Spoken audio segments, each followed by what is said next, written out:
In this video, I'm going to show you on how you can add someone to your ClickUp Workspace.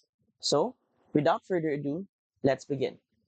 First, open your web browser and go to app.clickup.com and log in to your ClickUp account. Once you're inside your main dashboard, you're going to go to your profile on your top right and then click on Settings. From here, you're going to go to People, as you can see under the Admin and Settings. Now, this is where you have all your current members. So, how can you add one? Simply click here on Invite People, and then we're going to click right here and add the email of those we want to add. For example, let's add one.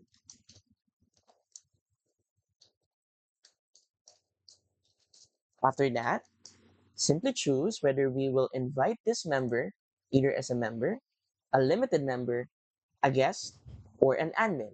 Or we can even add a custom role. But however, to add a custom role, you have to have Business Plus unlocked.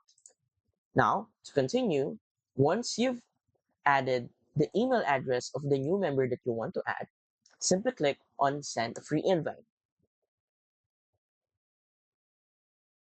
Now, once you do that, until they accept the invite on their Gmail or on whatever browser that they used, this would be on pending. But once they accepted it, as you can see, they will now be added like this right here. As simple as that. So, if you want to support our channel as you find this video helpful, please click on the affiliate links given in the video description. Thanks for watching, and I will see you in my next video.